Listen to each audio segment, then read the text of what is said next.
Welcome back again. Welcome all of you on my YouTube channel. I hope आप सभी लोग अच्छे होंगे और आपकी प्रिपरेशन भी अच्छी चल रही होगी। आज की इस वीडियो हम लोग NABARD grade A phase 2 exam के बारे में बात करने वाले हैं, which is to be held on 25 Jan 2026। So today is 25 December। The phase 1 exam was conducted on 20th December. Already 4 days have passed. Okay, and now we have exact 30 days left for phase 2 exam. Now, some of you may not have started preparing for phase 2. Some of you may have already started. देखो, अगर मैं बात करूं कि result का phase 1 का result कब आ सकता है, so possibly it may come by 9th Jan। और उसके बाद अगर आप रिजल्ट का वेट करते हो and then you start preparing for phase 2, result आने के बाद then you would have hardly 16 days। And the kind of syllabus that we have, the kind of things that you need to do for phase 2 exam, ये 16 दिन में या 15 दिन में possible तो नहीं ही हो पाएगा। That's why I always say कि those who are scoring, although I am expecting the cut off to reach more than 50, क्योंकि पेपर थोड़े से एक्सपेक्टेड टर्म्स पर थे। And in my cut off video I said कि the cut off could be from 49 to 53 marks, the chances of 53 being higher. But फिर भी जो भी लोग 47 मार्क्स जो लास्ट ईयर का कट ऑफ था उससे कम तो नहीं रहेगा जनरल कैटेगरी का, तो इससे ज्यादा जो भी लोग स्कोर कर रहे हैं, whoever is scoring more than 47 marks for general category and more than 42 marks for, ये जनरल ओबीसी ईडब्ल्यूएस सब लगा लेना इसमें, and 42 plus marks in case of SC ST, they should start preparing for phase 2 right away without wasting even a single day। क्योंकि आपको descriptive answer writing practice करनी है, आपको इंग्लिश प्रैक्टिस करना है, आपको एक ह्यूज अमाउंट ऑफ सिलेबस को रिवाइज करना है, आपको स्कीम्स करने पड़ेंगे। So there are so many things to do, right. तो इसीलिए डोंट वेस्ट योर टाइम। और ऐसा नहीं कि ये आपका लास्ट मतलब कि लास्ट चांस है। हाँ, जिनका लास्ट चांस है चलो कोई बात नहीं, but if you have attempt left या नेक्स्ट ईयर फिर से आप देने वाले हो, so not a single preparation get waste. Okay, तो आपका ये ऑटोमेटिकली आपको नेक्स्ट ईयर के हेड से देता है, unfortunately if you don't clear the exam, right. तो इसीलिए तैयारी स्टार्ट करो, don't wait for the result.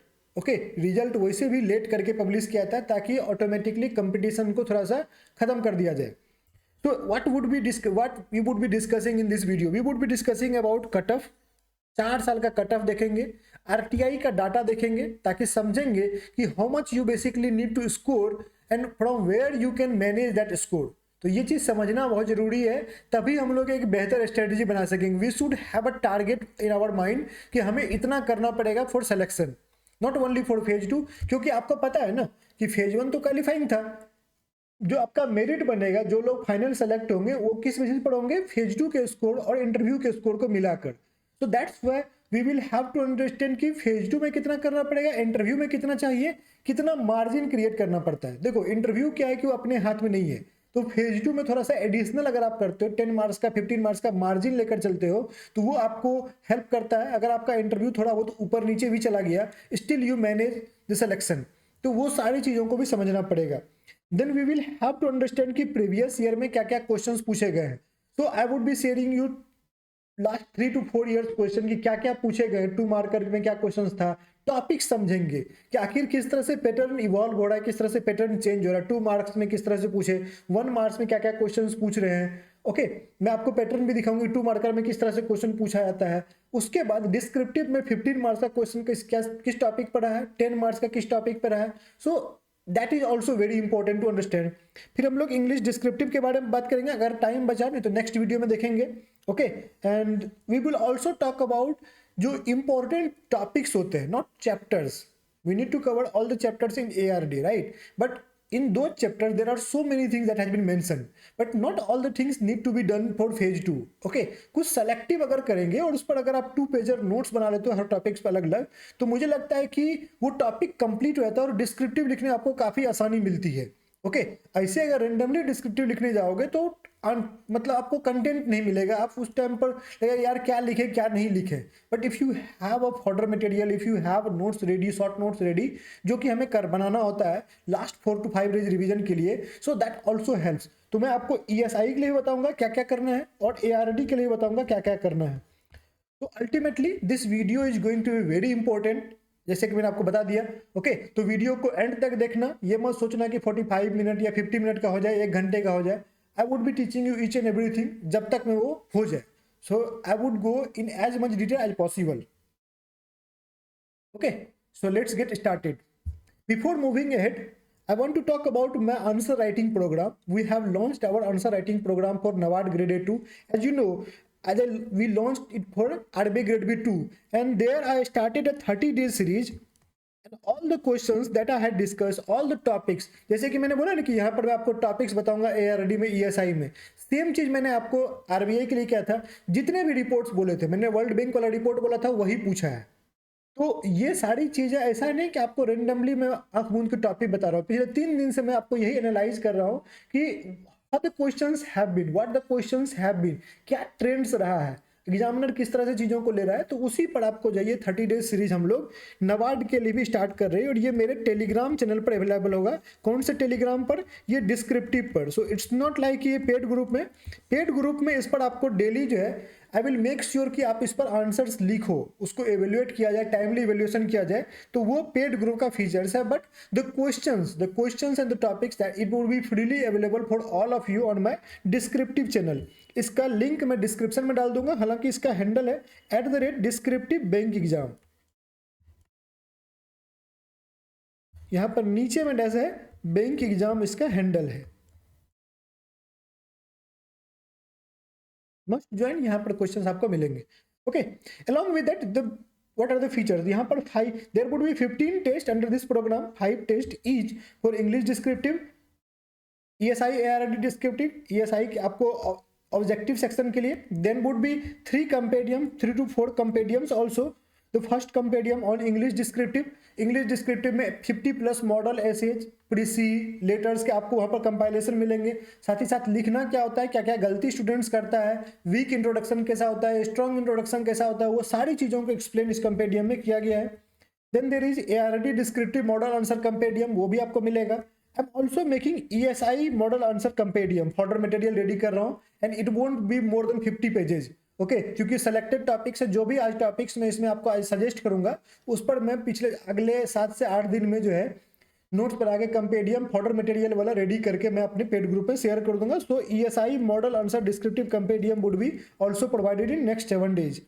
Okay, then there is schemes compendium also that would be shared, that has been already shared, but ये आपको provide किया जाएगा इस course में.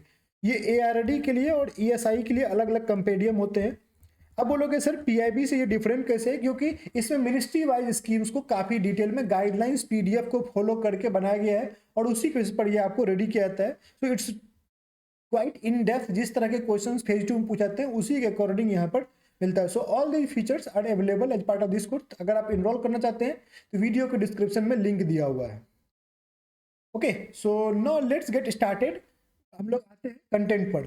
तो नाबार्ड जो है फेज 2 के लिए आपको हैंड आउट जारी करता है. मेंस के लिए आपको हैंड आउट जारी करता है कि किस तरह से एग्जाम कंडक्ट किया जाएगा. तो as per the handout this is the exam pattern. There are 2 papers, paper 1 and paper 2. Paper 1 आपका मॉर्निंग शिफ्ट में कंडक्ट होता है. ओके, 8 बजे के लगभग रिपोर्टिंग होती है, 9:30 बजे पेपर स्टार्ट होता है. और दूसरा जो है यहाँ पर ये आफ्टरनून में कंडक्ट होता है.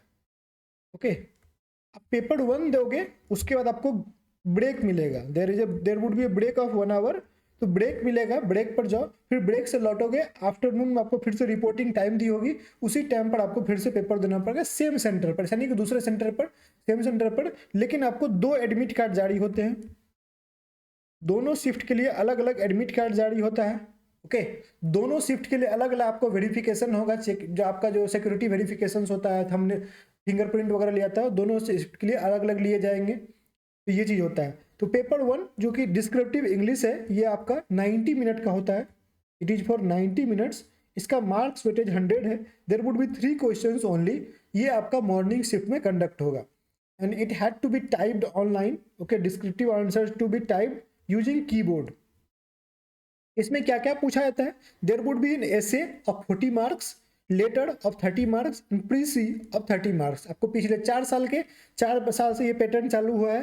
तो 2021 से लेकर 2024 तक के जितने भी क्वेश्चंस पूछे गए हैं इंग्लिश डिस्क्रिप्टिव के, वो मैं आपको इस वीडियो में प्रोवाइड करने वाला हूँ. तो आप ट्रेंड समझना, उसमें आपको एक्सप्लेन भी करूंगा कि किस टॉपिक के वो लोग टारगेट करते हैं, कहाँ से टारगेट करते हैं, ताकि आप उसको समझ के उसी तरह के टॉपिक्स को प्रिपेयर कर सको ऐसे वगैरह के लिए, राइट।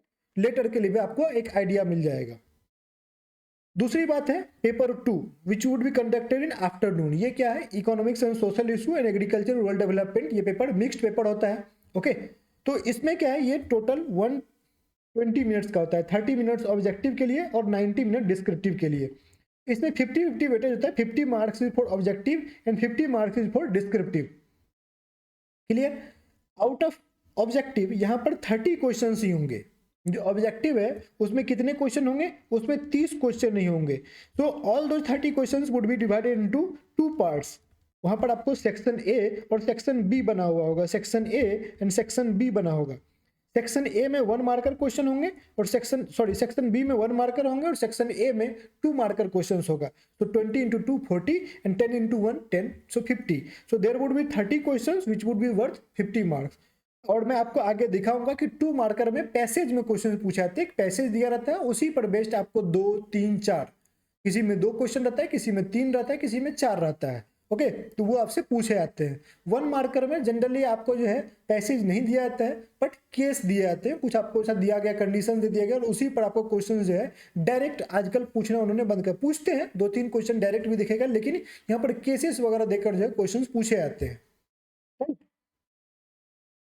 यहाँ पर दिया हुआ है some questions carry 2 marks and some question, ये मैंने आपको ऑलरेडी एक्सप्लेन कर दिया। यहाँ पर एक और बात समझनी है और वो है पेपर 2 के डिस्क्रिप्टिव सेक्शन, जो दूसरा सेक्शन है ऑब्जेक्टिव 50 मार्क्स का था, दूसरा सेक्शन डिस्क्रिप्टिव है, उसमें आपको ये चीज समझना बहुत जरूरी है क्योंकि ये थोड़ा सा डिफरेंट है, राइट। यहाँ पर जो है एक बार मैं आपको ब्लैंक पेज ले लेता हूँ, फिर उस पर एक्सप्लेन कर देता हूँ। देखो होता क्या है, नवाड में क्या सिस्टम है कि नवाड में आपको यहाँ पर कितने रहेंगे, टोटल 15 मार्क्स रहेगा और 10 मार्क्स है। यहां से भी 3 क्वेश्चन रहेंगे, यहां पर भी 3 क्वेश्चन रहेंगे, but you have to attempt only 2 questions. Total 6 question है, बट हमें करने कितने हैं, हमें 4 ही करने हैं, राइट।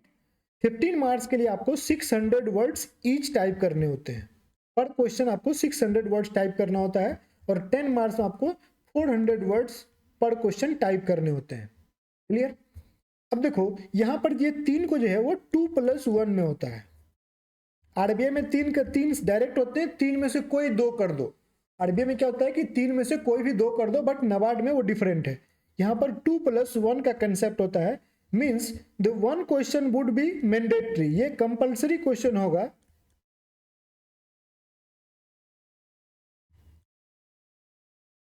सेम 10 मार्कर में भी, and the option would be given in 2 questions. तो इस 2 में से कोई एक अटेम्प्ट करना है, इस 2 में से क्या करना है, कोई एक अटेम्प्ट करना है।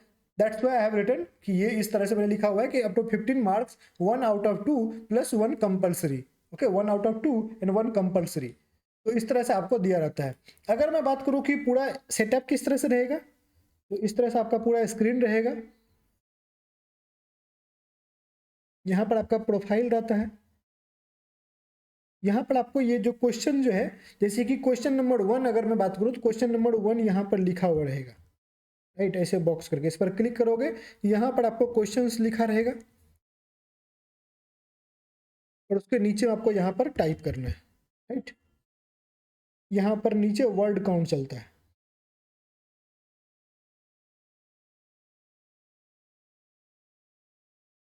फिर से मुझे करना पड़ेगा, ओके।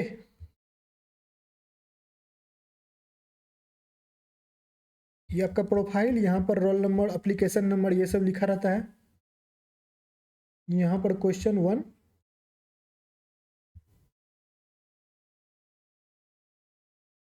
यहाँ पर क्वेश्चन लिखा रहेगा, यहाँ पर आपको टाइप करना है, राइट। यहाँ नीचे में वर्ड काउंट चलता है,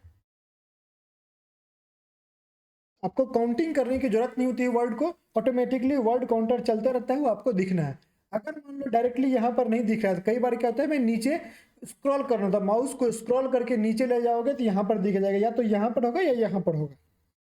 लेकिन कॉर्नर में नीचे में होता है, तो स्क्रॉल करके भी आपको देखना पड़ सकता है। हालांकि मैंने रिसेंटली स्टूडेंट से आरबीआई वगैरह के लिए बात की थी, तो सर अब स्क्रॉल नहीं करना पड़ता है, अब पूरा स्क्रीन जो स्ट्रेच कर सकते हैं तो वर्ड कट नीचे में ऑटोमेटिकली दिखते रहता है। ठीक है, तो ये ऐसा कुछ सिस्टम रहता है। ये मैं 2 साल पहले की बात कर रहा हूँ, मे बी थोड़ा बहुत वो लोग सिस्टम में चेंज करते रहते हैं, ये मतलब डिजाइन वगैरह में चेंज हुआ होगा, so I am not sure. Okay, तो ये बात हो गई। अब मान लो यहाँ पर देखो कि अगर मान लो जैसे कि ये तो क्वेश्चन नंबर 1 था विच इज कंपल्सरी, राइट, ये तो क्वेश्चन नंबर 1 था which is compulsory. Now let's talk about the 2 questions where there would be option. तो उसमें क्या होगा, यहीं पर अगला मतलब जैसे ये तो क्वेश्चन नंबर 1 का आप जैसे था, नेक्स्ट आप जैसे ही करते हो तो वहां पर उस क्वेश्चन में आपको लिखा होगा question number 1 and question number 2 ऐसे लिखा होगा, राइट। तो इसमें से आप जो भी अटेम्प्ट करना चाहते हैं, अगर आप इस पर जैसे ही माउस को इस पर क्लिक कीजिएगा तो यहाँ पर ऑटोमेटिकली वो क्वेश्चन दिख जाएगा। अगर आप इसको अटेम्प्ट करना चाहते हैं, इस पर क्लिक करोगे तो यहाँ पर वही क्वेश्चन दिखेगा और उसको नीचे आप अटेम्प्ट कर सकते हैं। तो इस तरह से इंटरफेस दिया रहता है, राइट। आई होप ये चीज़ क्लियर है।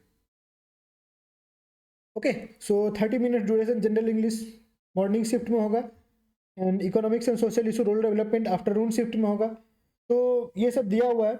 The time for examination in morning after shift 90 minutes and 120 minutes respectively. However, you may have to be at the venue for approximately 150 and 180 minutes respectively। मतलब morning के लिए आपको हालांकि 90 minute का ही है, लेकिन आपको 60 मिनट एक्स्ट्रा लग सकते हैं। 60 मिनट एक्स्ट्रा लगेंगे किस चीज़ के लिए, वेरिफिकेशन वगैरह प्रोसेस चलेगा। ओके, वेरिफिकेशन प्रोसेस के लिए, सिक्योरिटी चेक इन वेरिफिकेशंस वगैरह के लिए, attendance marking, submissions for admission letter, ये सब के लिए जो है आपको 60 मिनट का यहाँ पर चलेगा। सिमिलरली जो सेकेंड शिफ्ट है आफ्टरनून शिफ्ट, वो हालांकि 120 मिनट का ही है, प्लस 60 मिनट एडिशनल आपको लग सकता है इन वेरिफिकेशन प्रोसेसेस, क्योंकि मैंने बोला ना कि दोनों शिफ्ट आपको वेरिफिकेशन है। सो और ये सब मान कर चलो कि आप मॉर्निंग में जो निकलते हो 8 बजे पहुंचते हो, 8 साढ़े 8 बजे पहुंचते हो, तो शाम के 4:30 बजे वहां से चेकआउट होता है, आपको निकल पाते हो, तो पूरा होल डे प्रोसेस चलता है। सो इट्स नॉट लाइक कि आपको 2 घंटे का एग्जाम देके घर जाना होता है। तो दैट्स ऑल, राइट। तो यही चीज आपको यहाँ पर समझना था। आई होप ये चीजें आपको क्लियर है। No, some of you would say कि सर जो 2 मार्कर क्वेश्चंस होता है वो कैसे होते हैं, जो 2 मार्क्स का क्वेश्चन होता है वो कैसे होते हैं। 2 मार्क्स के क्वेश्चन इसी तरह के होते हैं, जैसे कि आप देख सकते हो दिया हुआ है question number 1 2 3, read the following passage and answer the given question. It's not like कि ये पैसेज पर आपका क्वेश्चन बेस्ड होगा, या इस पैसेज को पढ़ के आप आंसर दे पाओगे। नो, ये पैसेज में इंफॉर्मेशन दिया हुआ है और इसके पढ़ के आपको समझना है कि आखिर किस बारे में बात की जा रही है, और उसके अकॉर्डिंग आपको यहाँ पर क्वेश्चंस पूछा गया है जो आपको आंसर करने हैं। जैसे कि ये पैसेज जो है वो आपको मनरेगा के बारे में दिया गया है। Okay, earlier this year revealed a landmark event for that went and in agriculture was now comprised less than workforce for the first time in history of Indian economy. Indian economy के related है, आपको जो agriculture workers है उसके बारे में बात की गई है, पूरा का पूरा पैसेज ये दिया हुआ, उस पर आपको 3 क्वेश्चंस दिए गए हैं। देखो यहाँ पर सिर्फ एक जगह मनरेगा के बारे में बात की गई है, उन्होंने क्वेश्चन क्या पूछा है, यहाँ पर कुछ भी आगे नहीं दिया गया है। Which are the following best defines MNREGA, कि कौन सा स्टेटमेंट ये 5 में से आपको बेस्ट मनरेगा को बेस्ट डिफाइन करता है मनरेगा को। ओके, या विच of the following is a welcome development. इसी तरह से आपको क्वेश्चंस रहते हैं, एक पैसेज दिया रहेगा और पैसेज में बेस्ट आपको कई बार कभी 2 क्वेश्चन भी रहते हैं, कई बार 3 क्वेश्चंस भी रहते हैं और कई बार 4 क्वेश्चंस भी रहते हैं। सिमिलरली ये क्वेश्चन देखो, ये 2024 का क्वेश्चन है, ये 2024 का क्वेश्चन है, यही क्वेश्चन पूछा था। आपको याद होगा लास्ट ईयर जून या जुलाई में, आई एम नॉट श्योर, जून या जुलाई में पीएम मोदी ने एक स्कीम लॉन्च किया था। ओके, और वो ट्रेवल्स के लिए एक स्कीम लॉन्च किया गया था, मेजर बड़ा स्कीम है। Sorry, union cabinet chair by prime minister Modi approved the x. यहाँ पर यही चीज होता है कि आपको स्कीम का नाम वो लोग नहीं देते हैं, सारा डिटेल्स देंगे, एक्स दे देंगे कि they approve the scheme X with total outlay of this for improving the socio economic condition of travel communities by adopting a saturation coverage for travel families in travel majority villages and aspirational districts। तो ये सारा का सारा है। आगे एक scheme Y के बारे में भी बात की गई है, which was launched to raise awareness and ensure 100% saturation of government scheme in PVTGs. अब यहाँ पर देखो ये कीवर्ड है मेजोरिटी ट्रैवल हैबिटेट्स। ओके, इस तरह से इसके बारे में बात की गई थी और जो भी चीज़ सरकार ने किया हुआ उसके बारे में बात की गई और इस ये कीवर्ड्स वगैरह यहाँ पर दिए गए और उसी से रिलेटेड आपको आगे क्वेश्चन पूछा गया है कि which of the following are the goals of scheme X mentioned in the passage. जो स्कीम एक्स है जिसके बारे में यहाँ बात की गई है, ये नहीं पूछा है कि वो स्कीम एक्स कौन सा है, नहीं, उसका क्या ऑब्जेक्टिव है, which of the following are the goals और which of the following are the objectives of that particular scheme X mentioned in the passage. तो आपको सबसे पहले तो ये समझना पड़ेगा कि what is that scheme X. Okay, तो ये पीएम जुगा के बारे में है। मुझे नहीं पता कितने लोगों ने पढ़ा, last year 2 major scheme tribals के लिए लॉन्च हुई थी, एक जनमन था और दूसरा है जुगा, पीएम जुगा। जुगा तो इस बार भी काफी ज्यादा न्यूज में है, ये पूछे गए थे, राइट। उसी पर आपको क्वेश्चन पूछा गया है। आरबीआई ने भी पीबीटीजी पर क्वेश्चन पूछा था पिछले साल, आरबीआई ने भी पीबीटीजी पर क्वेश्चन पूछा था। तो पर्टिकुलरली वुलनरेबल ट्रैवल ग्रुप्स होता है, इसका फुल फॉर्म होता है particularly vulnerable tribal groups. There are around 75 जो लिस्टेड है पीबीटीजी इंडिया में। ओके, इसी तरह से एक्स का यूज करके आपको आगे क्वेश्चन पूछा गया है, तो 4 क्वेश्चन इस पर पूछे गए थे। सो that's how they ask you 2 marker question. आगे आपको 1 मार्कर क्वेश्चंस भी दिखाऊंगा कि किस तरह के पूछे जाते हैं, but before that we will have to understand other aspects of exam also. हम लोगों को कट ऑफ समझना, सबसे पहले क्या करेंगे, कट ऑफ समझेंगे। पहला पोर्शन है कट ऑफ एनालिसिस का।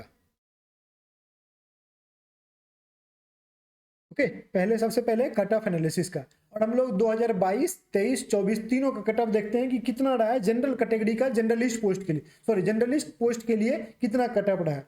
तो the phase 2 exam NABARD phase 2 in 2024 was conducted on 20th अक्टूबर।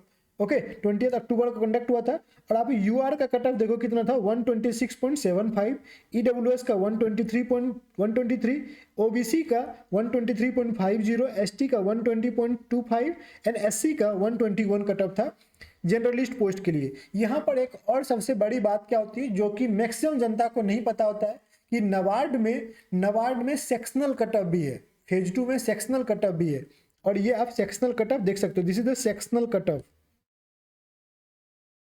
ये ओवरऑल है, ये सेक्शनल कट ऑफ है। तो सेक्शनल कट ऑफ कितना रहा था, एससी एसटी पीडब्ल्यूबीडी और ये ईडब्ल्यूएस एंड अनरिजर्व्ड है। तो एससी एसटी ओबीसी पीडब्ल्यूबीडी के लिए ये पेपर 1 जो कि डिस्क्रिप्टिव पेपर है 100 मार्क्स का, उसमें 51.50 था और ईडब्ल्यूएस एंड यूआर के लिए 54 था। So all those who are scoring less than, no matter how much you score in paper 2, कितना भी ज्यादा स्कोर कर ले उस पर आप 90 मार्क्स कर लें, but if you are not able to score more than, if you are from UR category and you are not able to score this much in English descriptive paper, आप disqualify कर दिए जाओगे क्योंकि आपने sectional ही clear नहीं किया। This is the biggest thing, ये काफी लोगों को नहीं पता होता है कि यहाँ पर सेक्शनल कटअप भी होता है। Similarly in case of objective paper 2, objective और डिस्क्रिप्टिव का दोनों का अलग अलग होता है। तो 50 मार्क्स में से आपको 22.25 मार्क्स मिनिमम चाहिए था सेक्शनल। तो काफी सारे लोग बोलते हैं सर मेरा पेपर तो अच्छा गया था, डिस्क्रिप्टिव भी अच्छा लिख के आया, मैं इंग्लिश डिस्क्रिप्टिव अच्छा गया है, बट मैं ऑब्जेक्टिव में कम ही मार्क्स करके आया हूँ, तो क्या मेरा हो जाएगा? नहीं, अगर आप सेक्शनल कट ऑफ फेल कर गए तो आपका नहीं होगा। ओके, और रिजर्व कैटेगरी के लिए कितना था, 19.25। सिमिलरली डिस्क्रिप्टिव पेपर में कितना था, 32 मार्क्स, वेरी हाई। सेक्शनल भी काफी हाई है, आप देख सकते हो 32 मार्क्स था sectional cut off descriptive, technical descriptive का out of 50 marks. Okay, paper 2 का, और रिजर्व कैटेगरी के लिए 30 मार्क्स है। ये बहुत ही बड़ी बात है, काफी लोगों को पता नहीं होता है कि इतना आपको मिनिमम करना होता है। This is sectional cut off and there is a condition of sectional cut off in NABARD, right. Similarly अगर मैं बात करूं, ये फाइनल है, मतलब कि मेंस प्लस इंटरव्यू,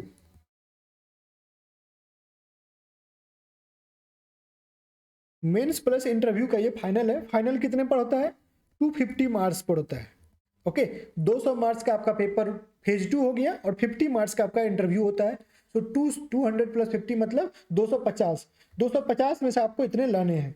अब देखो यहाँ पर ये मैं क्यों दिखा रहा हूँ, इसका पर्पस ये समझाना है कि लेट सपोज कोई 126 मार्क्स स्कोर करता है, स्टूडेंट एक्स स्कोर्स ओनली 126.75, तो वो तो क्वालिफाई करेगा इंटरव्यू देने के लिए, क्योंकि इतना ही कट ऑफ है और इतना अगर आप स्कोर कर रहे हैं तो आपको ऑटोमेटिकली आप क्वालिफाई कर गए इंटरव्यू के लिए।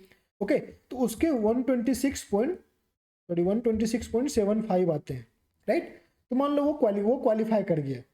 तो अगर आप लेकिन फिर यहाँ पर देखोगे तो यहाँ पर 168 है, लेकिन लास्ट स्टूडेंट जो है, जो लास्ट स्टूडेंट था जिसका कि फाइनल सिलेक्शन हुआ, जो मेरिट लिस्ट में गया, जो फाइनल सिलेक्शन हुआ, वो लास्ट स्टूडेंट 168 वाला था। यूआर कैटेगरी में वो 168 वाला था। जितने भी लोग थे इससे ऊपर वालों का सिलेक्शन हुआ, तो लास्ट स्टूडेंट 168 थे। इसी पर करते हैं। और यहाँ पर भी जो लास्ट स्टूडेंट था जिसका जनरल में इंटरव्यू के लिए कॉल आया था, वो 126.75 था। अब इसको डिफरेंस निकालो। ओके, अब अगर इसका डिफरेंस निकालोगे तो आपको अराउंड 42 मार्क्स का डिफरेंस है। ओके, 41.75 का डिफरेंस है, 41.25 का डिफरेंस है। मतलब कि आपको इतने मार्क्स इंटरव्यू में लाने पड़ेंगे, then only you would get selected. इतने मार्क्स अगर आएंगे तो अगर आपने जस्ट कट ऑफ क्लियर भी किया है तो भी आप सेलेक्ट हो जाओगे, राइट। जस्ट आपने कट ऑफ क्लियर भी किया है तो भी आप यहां पर सेलेक्ट हो जाओगे, यही कहने की बात है। लेकिन ऐसा होता थोड़ी है कि एग्जैक्ट आपको 40 प्लस इंटरव्यू में आउट ऑफ 50, ये कितना है 50 में आउट ऑफ 50, 40 प्लस लाना बहुत अच्छी बड़ी बात होती है। तो आपको देते कितना हुआ, 35 दे देंगे, 38 दे देंगे। इसीलिए मैं बोलता हूं कि मार्जिन क्रिएट करना होता है 8 नंबर 10 नंबर का। अब मान लो जिसका स्कोर यहाँ पर 126 के बदले किसी का स्कोर जो है 132 है या 135 है, तो वो क्या किया, वो एक मार्जिन क्रिएट कर लिया। वो क्या किया, फेज 2 में एक मार्जिन क्रिएट कर लिया विच वुड हेल्प। अगर मान लो उसके इंटरव्यू में कम मार्क्स भी आए, इंटरव्यू में उसके कम मार्क्स भी आए, उसको 32 या 34 भी दिया गया, तब पर भी वो सेलेक्ट हो जाएगा। दूसरी बात, लास्ट ईयर एक डिफरेंट चीज देखने को मिला कि I don't know how this happened, but last year अगर आप देखोगे तो जो फाइनल कटअप है वो ईडब्ल्यूएस का ज्यादा है यूआर से, ओबीसी का यूआर से ज्यादा है, एसटी का यूआर से ज्यादा है, एसटी का यूआर से ज्यादा है। I am not sure how the UR cut off went down. Okay, ऐसा होता नहीं है। तो सबसे ज्यादा कट ऑफ अगर आप देखोगे तो ईडब्ल्यूएस है, उसके बाद एससी है, ईडब्ल्यूएस से कम एससी है, उससे कम आपको एसटी है, फिर ओबीसी है, और तब जाकर यूआर है। I don't know how this happened, okay, but ये केस था। ओके, ये तो 2024 था। सिमिलरली हम लोग अब फास्ट थोड़ा सा देखेंगे, ये तो मैंने आपको एक्सप्लेन कर दिया। तो ये आपका जो है मेंस का कट ऑफ है 2023 का, ये आपका सेक्शनल है और ये फाइनल है। तो फटाफट एनालाइज करो। एग्जाम हुआ था 19 नवंबर को 2023 में। ओके, और यहाँ पर यूआर का कट ऑफ था 128.50। अब बोलोगे कि सर 2024 में तो कट ऑफ कम गया यूआर का। हाँ गया, क्यों? क्योंकि पेपर में जो ऑब्जेक्टिव सेक्शन था, ऑब्जेक्टिव 2024 में वो काफी अच्छा आया था। Objective was really good, objective का लेवल। इनफैक्ट आपको ऑब्जेक्टिव 2023 में भी अच्छा था, लेकिन उससे भी अच्छा 2024 में पूछा है। ये डिफिकल्टी इंक्रीज हो रही है, ये चीज ध्यान रखना आप। ये मैंने पहले आपको फेज 1 के लिए भी एक्सप्लेन किया था मैंने। ओके, तो 2128 यहाँ पर यूआर आपको था। ओके, तो अब यहाँ पर देखो क्या है, और सेक्शनल आप यहाँ पर देख लेना, सेक्शनल यहाँ से आपको क्लियर हो जाएगा। जनरल में अगर जनरलिस्ट पोस्ट के लिए हम लोग देखें तो यूआर का कट ऑफ है 172.75। ओके, आप यहाँ से मार्जिन देखो, मार्जिन आप कैलकुलेट कर लेना। और मैंने आपको एक्सप्लेन कर दिया, तो लास्ट स्टूडेंट, जो भी लास्ट स्टूडेंट होगा वो 128.50 पर सेलेक्ट हुआ होगा, और जो लास्ट स्टूडेंट होगा वो 172.75 पर सेलेक्ट हुआ होगा। जितने भी लोग होंगे इसके ऊपर होंगे, इसके ऊपर स्कोर करने वाले। तो आप मार्जिन देख लो कि इतना चाहिए होता है। तो अगर आप इंटरव्यू के लिए उतना ले आते हो तो ठीक है, नहीं तो आपको मेंस में उतने ज्यादा, आपको जितना आप ला सकते हो उसके रिस्पेक्ट में उससे ज्यादा आपको जितना का मार्जिन बन रहा है, वो चीज आपको फेज 2 में ही मार्जिन क्रिएट करना पड़ेगा। ओके, तो ये चीज आप जरूर समझ कैलकुलेट कर ले। सिमिलरली हम लोग 2022 का भी देख लेते हैं। 2022 में यूआर का कट ऑफ कितना था, 130.50। 2022 का ऑब्जेक्टिव कंपैरेटिवली इजी था। मैं खुद ये पेपर दिया हूँ, मेंस दिया हूँ, मेरा इंटरव्यू भी मैं दिया था। तो ऑब्जेक्टिव ठीक था, बस 6 क्वेश्चन ऐसे थे, मेरी खुद की गलती थी, मैंने कंफ्यूजन में आकर 3 2 मार्कर 3 2 मार्कर क्वेश्चन जो है मैंने गलती कर दिया था, आगे बताऊंगा कौन कौन से गलती क्वेश्चन थे। तो उसके कारण से क्या हुआ कि मेरा 7.5 मार्क्स चला गया, और फिर अब जानते ही हो 7.5 मार्क्स में से सेलेक्ट कहाँ से होगा सिलेक्शन, जबकि इस 6 वाले में काफ़ी सारे लोगों को गलती होती है मेरे, बट इस 6 में से भी 2 क्वेश्चन मेरे सही थे। ओके, तो यहाँ पर क्या हो कि नाबार्ड का बैंकेबल प्रोजेक्ट होता है, नाबार्ड बैंकेबल मॉडल प्रोजेक्ट होता है। तो उसमें में उन्होंने स्वाइन पर और पोल्ट्री पर, स्वाइन पर एंड पोल्ट्री पर उन्होंने 3 का सेट का 2 पैसेज पूछ लिया था। स्टैटिक से वही क्वेश्चन थे, बाद बाकी सारे के सारे स्कीम से क्वेश्चन थे। स्कीम्स मेरा अच्छा रहा ही है, तो वो स्कीम्स पर क्वेश्चन थे तो उसमें अच्छा खासा, तो इसलिए यहाँ पर जो है यूआर का कट ऑफ काफ़ी ज़्यादा चला गया था। यूआर मतलब इंक्रीज किया था कट ऑफ यहाँ पर काफ़ी ज़्यादा, क्योंकि ऑब्जेक्टिव थोड़े से इजी आ गए थे। ओके, एक्सपेक्टेड कैसे, इजी क्या बोलोगे, एक्सपेक्टेड कह सकते हो। और अगर आप ये सेक्शनल कट ऑफ है, दिस इज द सेक्शनल, और ये फाइनल है। अब फाइनल देखो कितना है, फाइनल हुआ 171.50 पर। ओके, 171.50 पर। आप देख सकते हो कि मार्जिन वही है 41.00, 41 का मार्जिन है, यहाँ पर भी मार्जिन आप देख सकते हो। तो ये जरूर समझना कि इतना का ही मार्जिन है, और आगे दिखाता हूँ इंटरव्यू में किस तरह से लोगों को मार्क्स मिले हैं। ओके, तो ये 2024 जो है 2024 का ये टॉप 15 रैंक है, रैंक 1 to, ये फाइनल रैंक है, रैंक 1 to रैंक 15 का ये स्कोर कार्ड है। ओके, कि उसके इंग्लिश डिस्क्रिप्टिव में और कौन कौन सा कैटेगरी से वो था, इंग्लिश डिस्क्रिप्टिव में कितने स्कोर आए, ईएसआई प्लस एआरडी में कितने स्कोर थे, ईएसआई एआरडी के और डिस्क्रिप्टिव में कितने थे, फेज 2 का स्कोर और इंटरव्यू का मार्क्स, ये आपका यहाँ पर है, और ये फाइनल स्कोर है। तो रैंक 1 से आप देख सकते हो सारा का सारा यहाँ पर 15 तक आप एनालाइज करो, देखो उसको कि इंग्लिश डिस्क्रिप्टिव में कितने कर रहा है, या कितना आ सकता है, कितने लोग ला रहे हैं जनरली जो लोग सेलेक्ट हुए हैं। आप देख सकते हो कि यूआर वाला जो है 55 भी लाया है इंग्लिश डिस्क्रिप्टिव में, और मैंने आपको यहाँ पर दिखाया था, देखो ये यूआर के लिए इंग्लिश डिस्क्रिप्टिव में 54 सेक्शनल है। तो बस ये 1 मार्क से जो है यहाँ पर ये आपका इसका बच गया, अदरवाइज इसके इतने अच्छे स्कोर है, 175 का इसको स्कोर है। इंटरव्यू में इसके 44 मार्क्स मिले इसको, इंटरव्यू में 131 है यहाँ पर स्कोर इसका। ओके, इंटरव्यू में काफ़ी अच्छा स्कोर मिला है, तो इसलिए फिर भी ये सेलेक्ट हो गया, because he got the good marks in interview.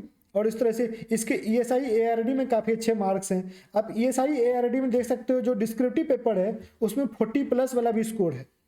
इसी को मैं पूरा और डिटेल आपको आरटीआई का डाटा दिखाता हूँ।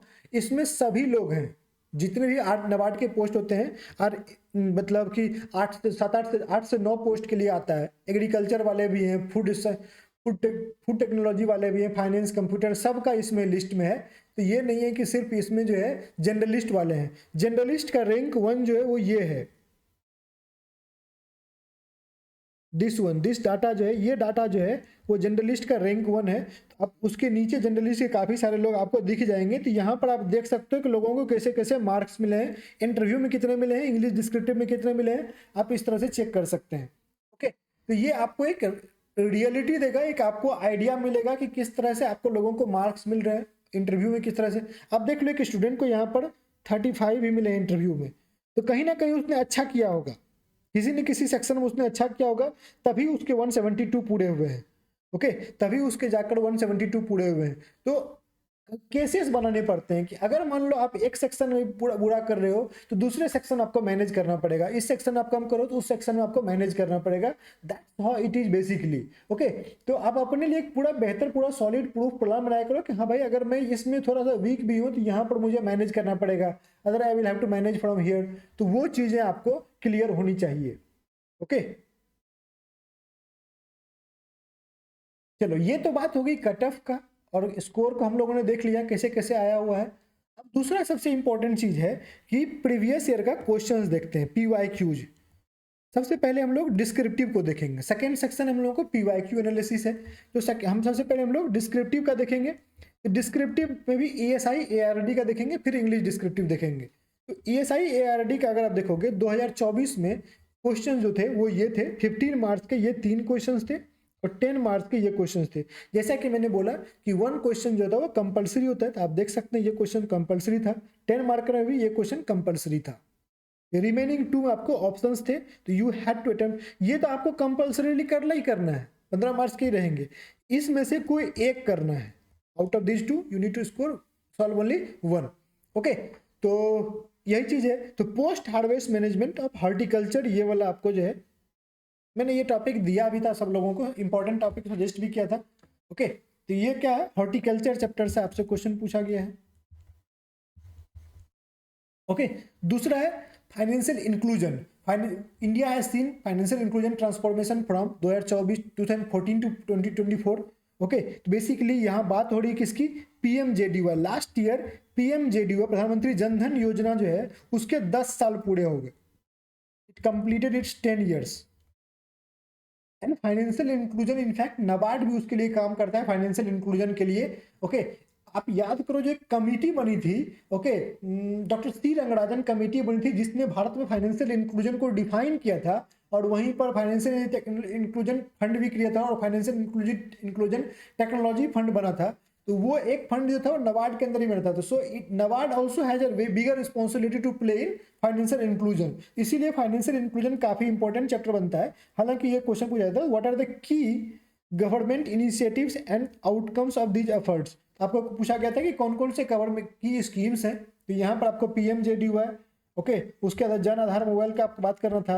उसके अलावा जो ढेर सारे अभी फाइनेंशियल इंक्लूजन के प्रोग्राम्स वगैरह चलाए जा रहे हैं, उन सब इनिशिएटिव्स के बारे में बात करके जो है आपको ये आंसर करना था 15 मार्क्स का। इजी क्वेश्चन है, कोई ज़्यादा टफ नहीं है। ओके, ये क्वेश्चन रिपीटेड है।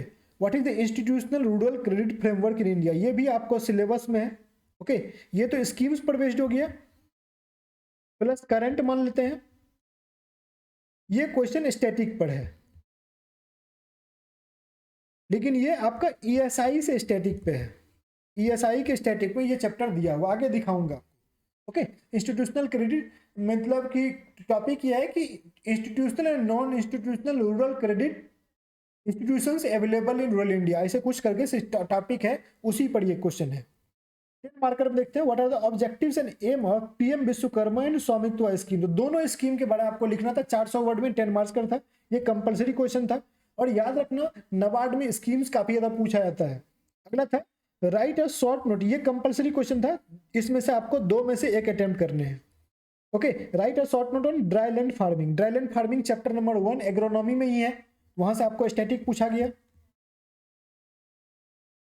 India storage system contribute to country agriculture and food security. अब देखो कि स्टोरेज जो है वो एग्रीकल्चर इंजीनियरिंग का टॉपिक है, फूड सिक्योरिटी ईएसआई का टॉपिक है, तो दोनों को मिलाकर, और हालांकि ये दोनों अपने आप में ज्वाइंट टॉपिक है, क्वेश्चंस पढ़ के आपको ऐसा नहीं लगेगा कोई अलग अलग टॉपिक है स्टोरेज सिस्टम, लेकिन सिलेबस में अगर आप देखोगे दोनों अलग अलग दिया हुआ है। ओके, एग्रीकल्चर इंजीनियरिंग में जो है ये टॉपिक दिया हुआ है, और ये ईएसआई स्टैटिक में फूड सिक्योरिटी एनएफएसए के बारे में, एनएफएसए 2013 के बारे में दिया हुआ है। तो उसी तरह से दोनों को मिला के आपसे पूछा गया है, ये भी क्वेश्चन अच्छा क्वेश्चन था, राइट। चलो इसी तरह से 2023 का देखते हैं, 2023 में क्या पूछा गया है। 2023 में अगर 15 मार्क्स का देखेंगे, सो दीज वाले 3 क्वेश्चंस, तो यहाँ पर कंपलसरी क्वेश्चन जो था एग्रीकल्चर एक्सटेंशन था। 23 में आपको मेरे जो टॉप 50 क्वेश्चंस हैं उसमें मैंने एग्रीकल्चर एक्सटेंशन उस टाइम पर भी सजेस्ट किया था, तो एग्रीकल्चर एक्सटेंशन पर क्वेश्चन पूछा गया है। Discuss different methods employed for extension education, also discuss the role of extension education in Indian agriculture. Okay, तो ये आपको जो है एक्सटेंशन बेसिकली क्या होता है कि किसानों को अवेयर करना, किसानों को बेसिकली डिफरेंट मेथड्स के बारे में उसको करना, और इसके ढेर सारे मेथड्स होते हैं। Okay, there are number of methods जिसका इस्तेमाल करके उसको जो डेसिमेशन किया जाता है। इस दोनों में से कोई एक ही करना है आपको। So examine the significant demographic shift in India since India, ये ईएसआई का टॉपिक है। पॉपुलेशन पॉलिसी आपका ईएसआई में दिया गया है, और सोशल इशू में आपको डेमोग्राफी करके एग्जैक्ट टॉपिक है। ओके, इकोनॉमिक्स में आपको पॉपुलेशन पॉलिसी दिया गया है, और सोशल इशू में डेमोग्राफी डायरेक्टिव टॉपिक दिया गया है। तो दोनों से आप कह सकते हो ये टॉपिक है, जहां भी पढ़ लो। पॉपुलेशन पॉलिसी में हम लोग डेमोग्राफी के बारे में पढ़ते हैं, और यहाँ पर भी हम लोग पढ़ते हैं, दोनों चीज आपको वहां दिया गया है। फिर उसके बाद है details of increase in RBI financial inclusion index were given and you had to explain reason behind the gradual increase in explain by. तो फाइनेंशियल इंक्लूजन देखो यहाँ रिपीट हुआ है, ये नबार्ड में होता है, क्वेश्चंस रिपीट करते हैं। आगे आपको दिखाऊंगा कि सोशल फॉरेस्ट्री वाला क्वेश्चन 2 बार रिपीट हुआ है, इंस्टीट्यूशनल क्रेडिट वाला 2 बार रिपीट हुआ है, डेमोग्राफिक डिविडेंड वाला क्वेश्चन रिपीट हुआ है। इसलिए नाबार्ड में क्वेश्चंस रिपीट करते हैं। ओके, तो फाइनेंशियल इंक्लूजन पर जो है इसी से रिलेटेड दूसरा वाला क्वेश्चन, अब देखो direct same to same question तो नहीं आया है, लेकिन फाइनेंशियल इंक्लूजन टॉपिक से ही आया है, इसलिए इंपॉर्टेंट टॉपिक है। इनफैक्ट जो मैंने आपको लिस्ट आपको शेयर करूंगा, और ऑलरेडी मैंने जो पेड ग्रुप में शेयर कर रखा है, प्रायोरिटी सेक्टर लेंडिंग ये हो गया, ये सब के बारे में मैं आपको बोलूंगा कि ये भी टॉपिक इंपॉर्टेंट टॉपिक है। ओके, 10 मार्कर देखते हैं। 10 मार्कर में the source of institutional credit has increased in rural area, still many farmers are dependent on many lenders, discuss the reason। Compulsory question है, आया ना इंस्टीट्यूशनल क्रेडिट पर, एक बार और आएगा। Okay, what is agro forestry, discuss the benefits and constant, ये question तो रिपीट होगा, देख लेना फिर से।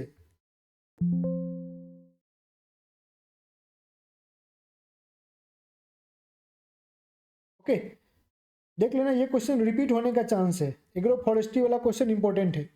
Briefly examine any 5 problems associated with agriculture marketing in India. Agriculture marketing काफी इंपॉर्टेंट टॉपिक है। ओके, ये लेकिन ईएसआई का टॉपिक है, तो हम लोग देखेंगे आगे। एग्रो फॉरेस्ट्री स्टैटिक से था, ये आपको ईएसआई से है, तो सबको समझेंगे धीरे धीरे करके, आगे आपको जब दिखाऊंगा तो वहां पर आपको और भी ज्यादा क्लियरिटी मिलेगी। 2022 से बताने का मेरा मकसद यही है कि आप देख सकते हो कि कुछ भी सिलेबस से बाहर नहीं पूछा उन्होंने, सिलेबस में रह के वो लोग क्वेश्चन पूछ रहे हैं। तो पीडीएस के बारे में, PDS in important scheme of government but it has look and discuss, तो पीडीएस सिस्टम जो है उसके बारे में पूछा गया है। पीडीएस पर भी एमएसपी एक इंपॉर्टेंट टॉपिक, एमएसपी पर ऑलरेडी उन्होंने क्वेश्चन पूछा है।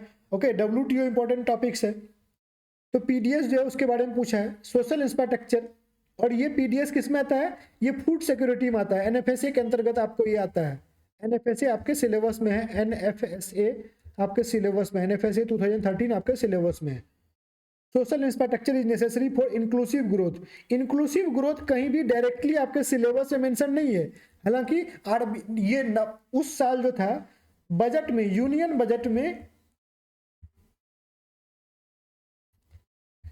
बजट में आपको ये डिस्कस किया गया था, यूनियन बजट में इसके बारे में बात की गई थी इंक्लूसिव ग्रोथ का। और कहीं ना कहीं नाबार्ड जो है वो इंक्लूसिव ग्रोथ के लिए वर्क करता है बड़े पैमाने पर, ग्रीन ग्रोथ, इंक्लूसिव ग्रोथ, इसके लिए। तो ऐसा नहीं कहेंगे कि ये डायरेक्ट जो है टॉपिक नहीं है, सोशल इंफ्रास्ट्रक्चर वो क्रिएट करता है।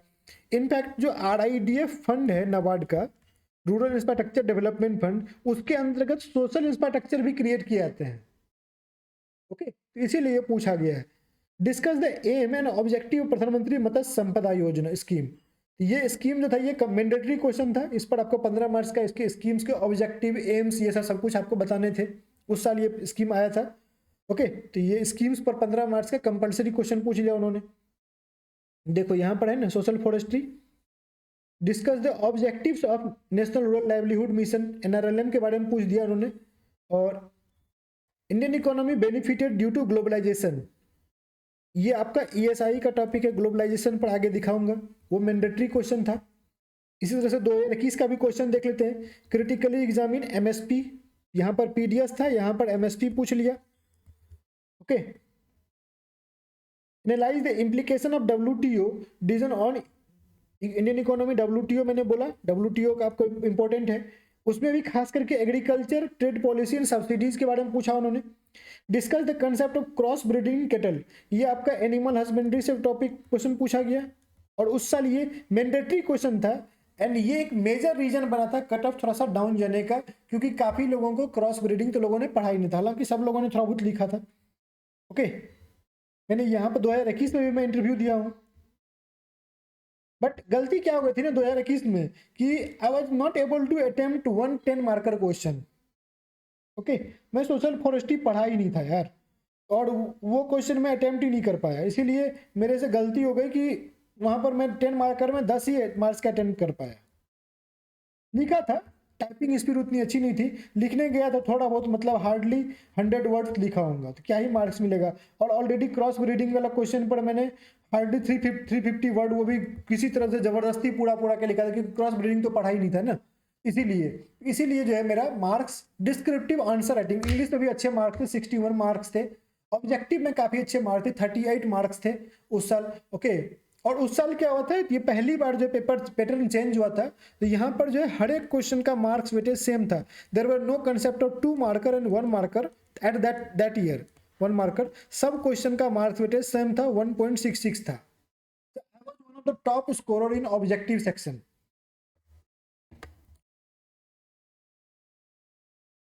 ओके, तो दिस इज हाउ।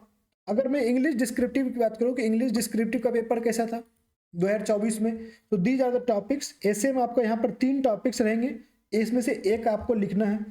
तो how youth can help India grow through education, entrepreneurship and social skills. आप यहाँ पर फोकस करना education. Okay, integration of fish culture in crop production its benefit. Agriculture का topic fisheries. One essay on quote of Einstein, look deep into nature and then you will understand everything better. To write it is in relevance of environmental condition. Keyword पकड़ो, keyword देखना। चलो 2023 में भी आते हैं। यहाँ पर देखो 4 था, एक और टॉपिक होगा या 3 ही पिछले बार मुझे पता, I am not sure. Okay, यहाँ पर देखो agriculture and technology complement each other for better prospect.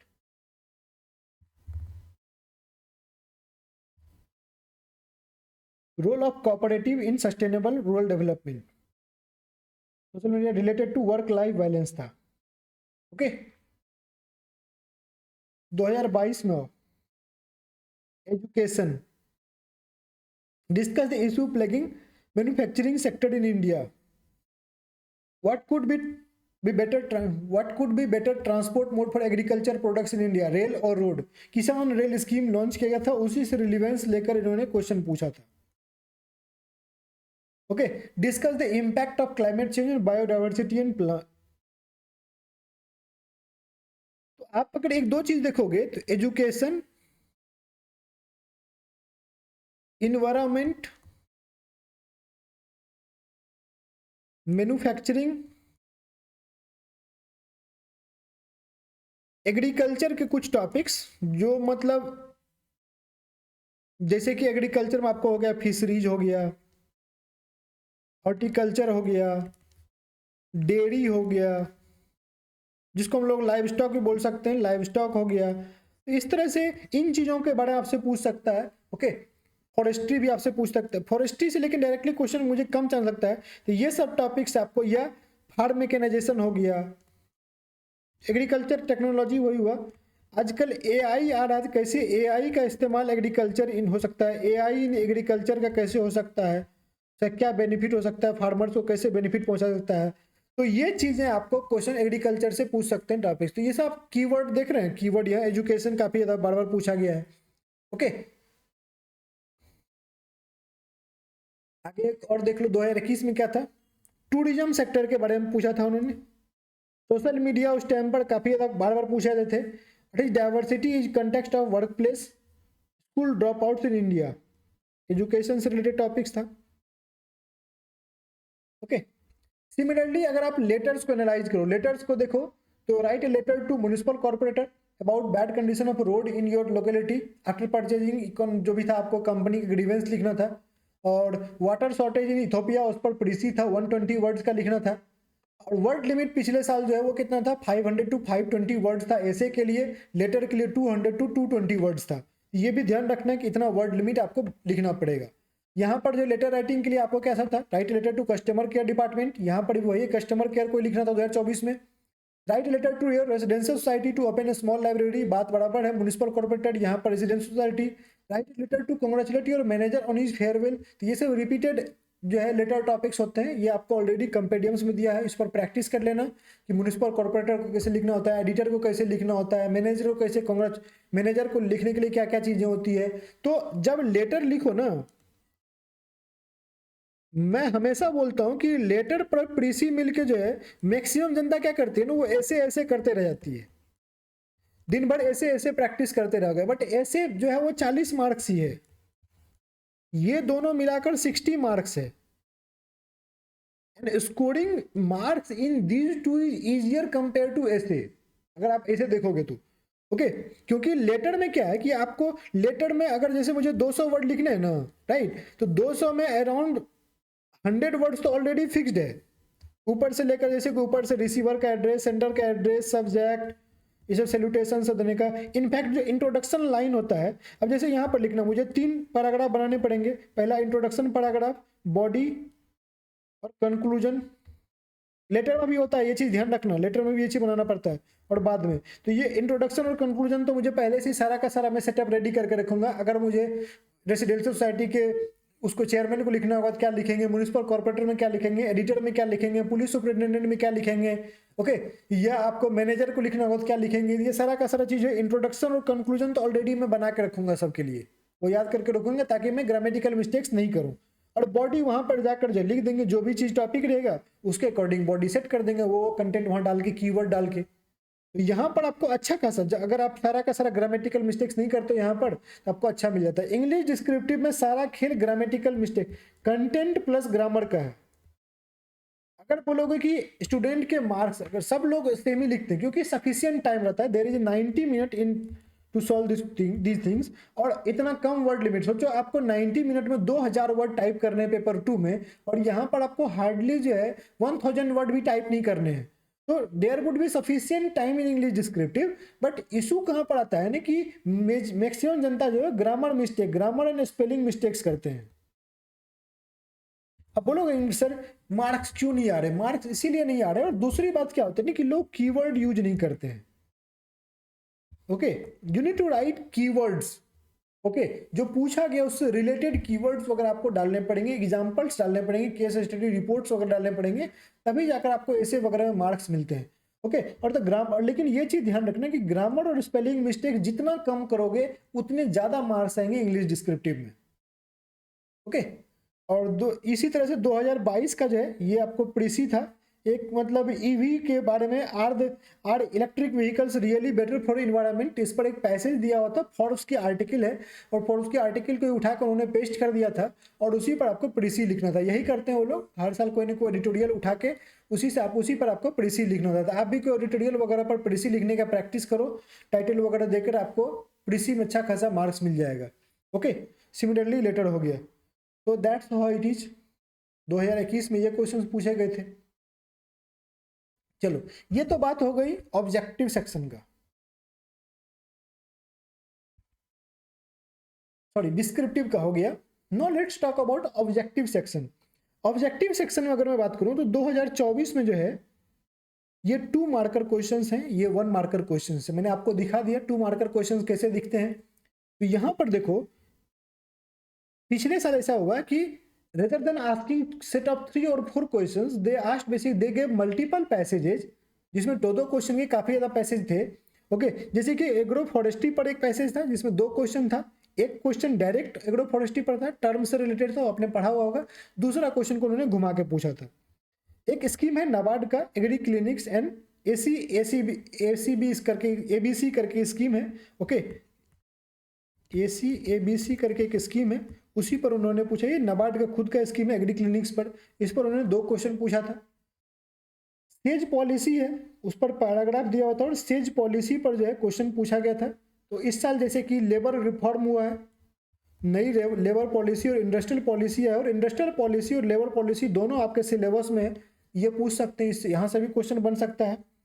Okay, दूसरा आपको पीएलएफएस, पॉपुलेशन पॉलिसी, पीएलएफएस जो है, पीएलएफएस में क्वेश्चन उन्होंने डायरेक्टली ये पूछा कि पीएलएफएस में आपको अर्बन और रूरल दोनों के बारे में दिया जाता है।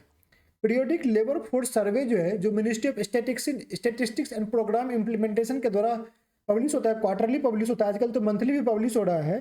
तो उसी पर उन्होंने लेकिन एनुअल वाला दिया था, they give the annual one, और इसमें अर्बन प्लस रूरल दोनों का आता है। So they basically focused on rural data, और रूरल डाटा को यूज करके दे आस्क्ड क्वेश्चन, और उसी में उन्होंने एक क्वेश्चन को मनरेगा से जोड़ा कि जैसे कि उन्होंने क्वेश्चन था, which of the following state have low rural employment with high MNREGA utilisation, कि ऐसा कौन कौन सा स्टेट है, which of the following are the states. और देखो, ये क्वेश्चंस को करने के लिए इतना डिटेल में कोई भी आपको मैगजीन कहीं भी पढ़ लोगे नहीं आता है, अनटिल अनलेस कि आपने अगर पीएलएफएस का डिटेल में रिपोर्ट पढ़ा होगा, इवन पीआईबी पर भी नहीं मिलेगा आपको। और उन्होंने क्या किया था, पूरा का पूरा ग्रुप ऑफ स्टेट्स दिया था, ऑप्शन जो थे जैसे कि ABCD, ए में जैसे कि MP,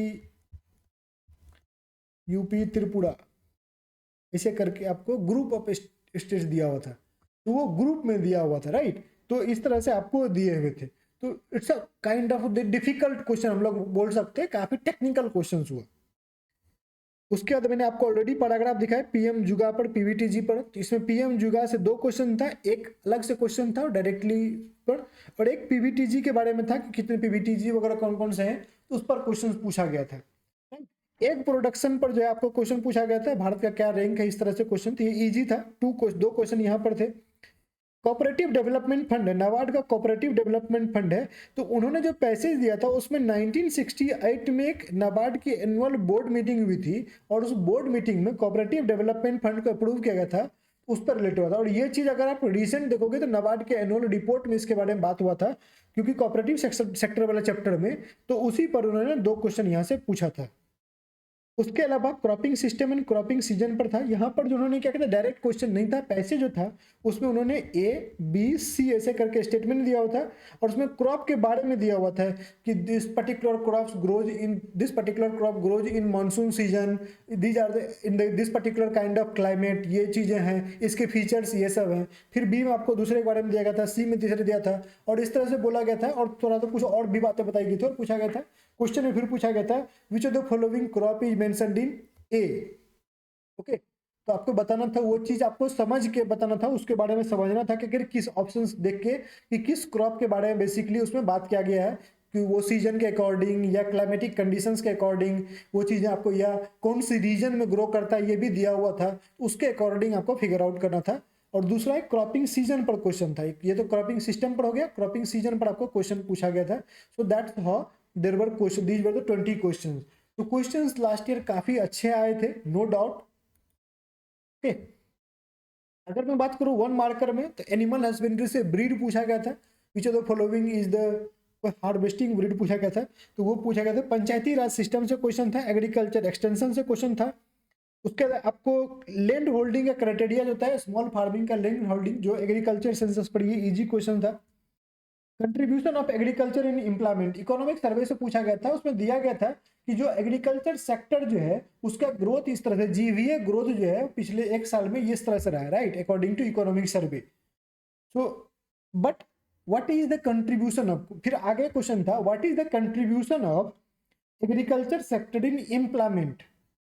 okay, agriculture sector in employment, तो वो चीज आपसे पूछी गई थी, इकोनॉमिक सर्वे से क्वेश्चन पिक किया गया था।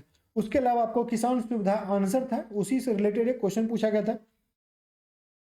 संसद आदर्श ग्राम योजना के बारे में क्वेश्चन पूछा गया था, मल्टीपल स्टेटमेंट बेस्ड क्वेश्चन थे। भारतीय प्राकृतिक कृषि पद्धति स्कीम, जो नेचुरल फार्मिंग वाला जो प्रोग्राम है, उस पर आपको मल्टीपल स्टेटमेंट वाला क्वेश्चन था। सॉइल हेल्थ मैनेजमेंट स्कीम, ये स्कीम के बारे में किसके अंदर आता है, ये basically national mission on sustainable agriculture है, और ये किसके अंदर है, एनएपीसीसी के अंदर है। एनएपीसीसी पर जनरली आपको हर साल क्वेश्चन दिखता है। एनएपीसीसी का जो है प्रोग्राम को इम्प्लीमेंटिंग बॉडी के रूप में नाबार्ड ही वर्क करती है, फंडिंग बॉडी के रूप में होगा शायद। ओके, एनएपीसीसी नाबार्ड के अंदर आते हैं। तो ये एनएपीसीसी के अंतर्गत 8 मिशन है आई गेस। 8 में one of the mission is national mission on sustainable agriculture, और उस national mission of sustainable agriculture का पार्ट है सॉइल हेल्थ मैनेजमेंट स्कीम। इसी सॉइल हेल्थ मैनेजमेंट स्कीम के अंतर्गत soil health card scheme launch किया गया था।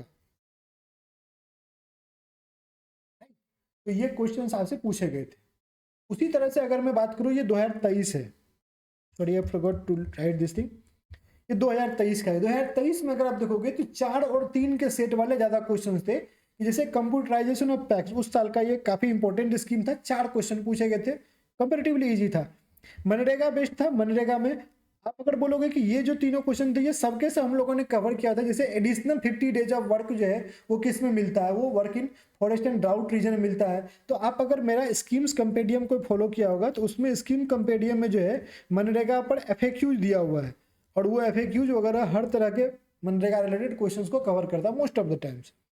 अब कई बार क्या था, जैसे एक बार क्या हुआ, उन्होंने राजस्थान का या कहाँ का स्कीम था मनरेगा रिलेटेड, उस पर पूछ लिया, विच of the following has state has launch this particular scheme for MNREGA, तो वो चीज था। अब स्टेट वाइज स्कीम्स जनरली हम लोग कवर करते नहीं है, तो वैसे केस में आप फंस जाओगे। इस साल भी जो प्रीलिम्स में क्वेश्चन पूछा गया है मनरेगा पर, वो भी काफी अच्छा क्वेश्चन है, वो भी फंस जाओगे आप। मनरेगा कितना ही पढ़ के जाओ, कहीं कवर नहीं है, ऐसा क्वेश्चन पूछा उन्होंने। Okay, then there were 3 question जो कि नॉन पैसेज बेस्ड क्वेश्चन था, पैसेज नहीं था, जैसे कि कस्तूरी कॉटन जो था ministry of ministry of commerce and industry के द्वारा लॉन्च किया गया कस्तूरी कॉटन ब्रांड है। ओके, प्रधानमंत्री मत्स्य संपदा योजना सब स्कीम लॉन्च किया गया था 6000 करोड़ वाला, जो मत्स्य संपदा योजना है उसी के अंतर्गत लॉन्च किया गया सब स्कीम है। दूसरा आपको था Indian institute of millet research, millets वगैरह उस टाइम पर काफी प्रमोट हो रहे थे, तो उसी पर जो है आपको पूछा गया कहाँ पर, ये हैदराबाद में। सिकल सेल एनीमिया वाला जो था ये प्रोग्राम मोदी जी ने लॉन्च किया था मोदी ने, तो उसी पर ये क्वेश्चन पूछा गया था। 3 क्वेश्चन थे, ये इजी थे। उसके अलावा एग्रीकल्चर स्टैटिक पर बेस्ड आपको क्वेश्चन पूछे गए थे, देयर वर 6 क्वेश्चन। तो soil pH and soil sanitary based question था 3 क्वेश्चन, एंड टीलेज पर आपको जो है 3 क्वेश्चन पूछे गए थे। आप देख सकते हो कि हर साल जो है एग्रीकल्चर स्टैटिक से क्वेश्चन जरूर आता है, जैसे कि एग्रो फॉरेस्ट्री यहाँ पर हो गया। ओके, उसके बाद एक प्रोडक्शन पर आपको क्वेश्चन पूछ जाएगा, क्रॉपिंग सीजन पर क्वेश्चन पूछ जाएगा। तो अराउंड 6 क्वेश्चन जो है 2024 में भी पूछे गए हैं, 2 मार्कर में खास करके।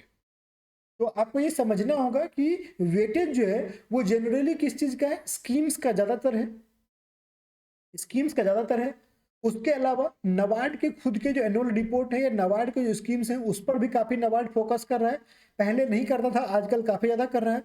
उसके अलावा आपको यहाँ पर यह भी ध्यान रखना पड़ेगा, जैसे कि ये एक प्रोडक्शन वाला है, ये सब क्वेश्चन आपको जो है ना पीआईबी एक्सप्लेनर से आप कर सकते थे। ओके, दूसरी बात क्या है, इंडस्ट्रियल पॉलिसी वाला जो क्वेश्चन है ये अलग अलग साल में अलग अलग चीजें पूछी गई है। यहाँ पर जो है ये क्वेश्चन आपको ईएसआई से डायरेक्टली रिलेटेड है, हालांकि करंट वाला है बट ईएसआई से रिलेटेड है। ये आपको ट्रेंड्स को समझना चाहिए कि कैसे कैसे क्वेश्चंस फॉर्म करके पूछा जा रहा है। ओके, यहाँ पर आप देखिए computerisation of sickle cell anaemia, ये आपको हेल्थ वाला क्वेश्चन है, health is also part of your syllabus. और सिकल सेल जो है बेसिकली ये डिजीज ट्रेवल्स में होता है, तो दोनों यहाँ पर कवर हो गया ना, हेल्थ भी कवर हो गया और ट्रेवल्स भी कवर हो गया। Both of these are important topics in your syllabus. Okay, अगर मैं बात करूँ अब 1 मार्कर में Swamitva scheme, PM Vishwakarma, doctor Ambedkar scheme for interest subsidy in education loan, भंगाड़ी ब्रीड के बारे में, cropping system type, multiple species of fish culture in fish in culture and KVK committee के बारे में क्वेश्चन पूछा गया था। If I talk about the phase 2 2022 की अगर मैं बात करूं तो 2 मार्कर में ये क्वेश्चंस थे। ओके, और 1 मार्कर में ये क्वेश्चंस था। तो आप एक बार वीडियो को पॉज करके सारे क्वेश्चंस देख लो, उसको समझ लो कि क्या टॉपिक्स रहे हैं। ओके, और कहाँ कहाँ से क्वेश्चन जनरली आपको, यही मैं बोल रहा था एग्रीकल्चर स्टैटिक वाला। हैंड फार्मिंग और पिग एंड स्वाइन पर 3 क्वेश्चन थे। ये नाबार्ड बैंकेबल प्रोजेक्ट होता है, नाबार्ड मॉडल बैंकेबल प्रोजेक्ट होता है, बैंकेबल प्रोजेक्ट, उसी पर क्वेश्चन ये पूछे गए थे, एक्चुअल क्वेश्चंस थे। मैंने जो गलती किया था वो ई नाम में एक क्या था, ई नाम का लॉन्च पूछा गया था, when was the launch year, launch year, तो ये मैंने गलती, मंथ में, ईयर तो मुझे पता था, मंथ में मैंने मिस्टेक कर दिया, पहले मैं सही मारा था। ये गलती आप लोग मत करो कि फर्स्ट इंस्टेंस हमेशा सही होता है, दोबारा आंसर को मैंने चेंज कर दिया। एक ये 2 मार्कर गलती हुआ। दूसरा गलती हुआ था नमस्ते स्कीम में 3 क्वेश्चन था, इसमें भी एक क्वेश्चन गलत हो गया था। ओके, तो यहाँ पर एक गलती हुआ। एक और क्वेश्चन था, ये सब नॉन क्वेश्चन थे, मैं पढ़े हुए क्वेश्चंस थे उसमें से था। ये जो है क्वेश्चंस जो है 3 क्वेश्चंस मेरे गलत हुए थे, और उसका ये नॉन थे, मतलब होता है ना कि आप सही मार्क करके उसको चेंज कर दो, तो वही जो होता है ना, कई बार आपको जब उल्टा लिखा होता है तो वही चीजें होती है। तो ये 6 मार्क्स प्लस 1.5 निगेटिव के, तो 7.5 मार्क्स। और जो मेरा फाइनल सिलेक्शन रुका था वो 4.25 मार्क्स से रुका था। I did not get selected because of 4.25 marks, इतने मार्क्स का डिफरेंस था। तो इंटरव्यू भी दिया था बट अनफॉर्चुनेटली, और ये मार्क्स मुझे इंटरव्यू में भी मिल सकते थे बट उनने दिए नहीं यार। जब मैं इंटरव्यू देने गया उस टाइम पर चेयरमैन थे ही नहीं, आर गांधी चेयरमैन हुआ करते थे उस टाइम पर।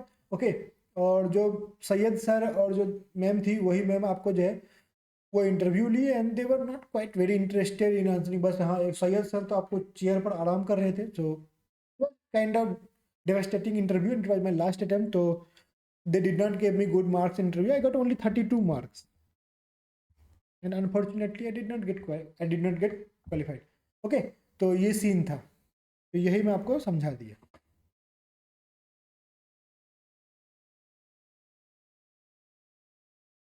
1 मार्कर में ये सब क्वेश्चंस पूछे गए थे। तो दीज आर द क्वेश्चन, आप पॉज करके देख लो। Okay, so now moving forward, आपको एक बार सब कुछ समझाता हूँ कि एग्रीकल्चर रोल डेवलपमेंट, ये तो था प्रीवियस ईयर का क्वेश्चन था। नेक्स्ट सेगमेंट है सिलेबस की, क्या पढ़ना है हमें, क्या क्या इंपॉर्टेंट चीजें हैं। ये ऑलरेडी 1 घंटे का हो चुका है। ओके, कोई नहीं, ये सिलेबस आपका मेंशन्ड है, right. This is the syllabus of agriculture and rural development, यही आपको as it is agriculture rural development का सिलेबस उन्होंने दिया हुआ है। अब अगर आप देखोगे तो जो भी हम लोगों ने क्वेश्चंस दिया देखा है, वो आप देखोगे कि यहीं से पूछा गया, कुछ भी अलग नहीं पूछा है। मैंने ऑलरेडी हाईलाइट कर रखा है, आप देखोगे हर चीज को मैं हाईलाइट यहाँ पर करके रखा हूँ। ओके, देखो यहाँ पर प्रॉब्लम्स ऑफ ड्राईलैंड फार्मिंग, इसी पर क्वेश्चन पूछा। अभी जैसे कि एग्रोमेट्रोलॉजी है, ये भी इंपॉर्टेंट है, एग्रोमेट्रोलॉजी का भी एक सीन बन रहा है। प्रिसीजन फार्मिंग इंपॉर्टेंट है, फैक्टर्स अफेक्टिंग क्रॉप प्रोडक्शंस, ये पूछ सकते हैं, या system of crop intensification, organic farming पूछ सकते हैं। अभी काफी इस पर बात हो रही है, जैसे कि पंजाब में इस पर जो सक्सेसफुल मॉडल भी चला है, खास करके राइस फार्मिंग के लिए। ओके, तो ये इंपॉर्टेंट टॉपिक्स हैं। अगर मैं चैप्टर 2 की बात करूं, which is soil and water conservation, उसमें आपको जो मेजर सॉइल टाइप्स क्या ही पूछेंगे, ज्यादा कुछ है नहीं, ऑब्जेक्टिव क्वेश्चन बनता है मेजर सॉइल टाइप्स में, alluvial soil, black soil, red soil वगैरह में। सॉइल सॉइल जो फर्टिलिटी है उसके बारे में, विच of the following techniques can help in increasing the, या mention 5 techniques through which soil fertility could be increased. India is facing soil desertification or decrease in soil fertility. So mention 5 ways through which, discuss 5 ways through which soil fertility could be increased. Okay, और तो वो चीज आपको देना था, तो इस पर क्वेश्चन बन सकता है। Then there is fertilisers, fertilisers जो है इसमें आपको इनोवेशन जो है, नैनो फर्टिलाइजर आ चुके हैं। और साथ ही साथ फर्टिलाइजर सब्सिडी जो एक मेजर इशू है गवर्नमेंट के सामने में, और यहाँ पर कुछ स्कीम्स भी हैं फर्टिलाइजर से रिलेटेड। ओके, जैसे यूरिया के लिए अलग फर्टिलाइजर सब्सिडी होता है, और दूसरा है एनबीएस, एनबीएस स्कीम है, न्यूट्रिएंट बेस्ड सब्सिडी स्कीम है। एनबीएस क्या है, न्यूट्रिएंट बेस्ड सब्सिडी स्कीम है। आपको पता होगा कि यूरिया जो है उसके लिए फिक्स सब्सिडी गवर्नमेंट देती है, यूरिया के लिए फिक्स सब्सिडी मिलती है, और बाद बाकी जो भी सल्फर ग्रेड होता है, फास्फोरस ग्रेड, उसके लिए एनबीएस करके एक स्कीम है, न्यूट्रिएंट बेस्ड सब्सिडी स्कीम है। इस पर भी क्वेश्चन आ सकता है। फर्टिलाइजर ऑल्सो इंपॉर्टेंट है। सॉइल इरोजन, या there are various type of soil erosion. Okay, गली वगैरह सब है, लेकिन वहां से डिस्क्रिप्टिव कम चांस बनता है, बट हालांकि ऑब्जेक्टिव बनता है। सॉइल कंजर्वेशन बहुत इंपॉर्टेंट है, वाटर सेट मैनेजमेंट बहुत इंपॉर्टेंट है, ये सब आपको करना पड़ेगा। सेकंड चैप्टर है वाटर रिसोर्सेज, यहाँ पर इरिगेशन मैनेजमेंट के बारे में पढ़ते हैं। तो types of irrigation, sources of irrigation, ये ऑब्जेक्टिव के लिए इंपॉर्टेंट है।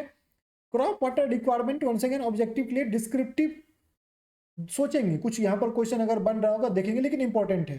Command area development, it's a programme, command area development जो CADM करके गवर्नमेंट का प्रोजेक्ट है, प्रधानमंत्री सिंचाई योजना के अंतर्गत, जो सिंचाई योजना है ना उसके अंतर्गत ये आता है। तो देख लेना आप स्कीम्स के बारे में क्या पता है, इसके गवर्नमेंट के अचीवमेंट्स के बारे में। इस स्कीम के जो ये कमांड एरिया डेवलपमेंट स्कीम है, अभी रिसेंटली न्यूज में भी था, इस पर आपको जो है लिखने के लिए 10 मार्क्स में लिखने के लिए आ जाए, तो कर सकते हो, इस स्कीम के बारे में पढ़ लेना। ओके, देन आगे क्या, वाटर कंजर्वेशन टेक्निक्स बहुत इंपॉर्टेंट है। माइक्रो इरिगेशन पर ऑलरेडी डिस्क्रिप्टिव पूछा गया है, फिर से पूछ सकते हैं, तो ये टॉपिक करने हैं। फार्म इन एग्रीकल्चर में फार्म, जो फार्म मैकेनाइजेशन होता है, ये एक इंपॉर्टेंट टॉपिक है। फार्म मैकेनाइजेशन के बारे में पढ़ना, उसके रिगार्ड्स में एक स्कीम है, sub mission on farm agriculture, sub mission on agriculture mechanisation, SMAM। यहाँ पर अभी ड्रोन्स वगैरह को काफ़ी प्रमोट किया जा रहा है, AI को काफ़ी प्रमोट किया जा रहा है एग्रीकल्चर में। और AI इन एग्रीकल्चर अभी तक, बाद बाकी सब जगह AI पूछ लिया है, AI इन एग्रीकल्चर अभी तक नहीं पूछा है। ये टॉपिक्स वगैरह यहाँ बन सकते हैं, तो फार्म मैकेनाइजेशन में वो टॉपिक्स आप पढ़ सकते हैं। हालांकि AI in agriculture would come under the precision farming, precision farming के अंदर वो आएगा, तो वो चीज़ आपको करना पड़ेगा। ओके, ये देखो एग्रो प्रोसेसिंग, और यहाँ पर स्टोरेज वगैरह के जो मैं आपको बताता था कि कंट्रोल एंड, जो स्टोरेज वाला क्वेश्चन था वो यहीं से था।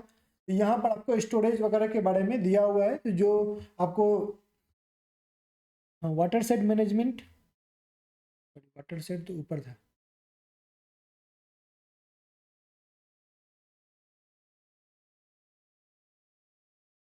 वाटर हार्वेस्टिंग,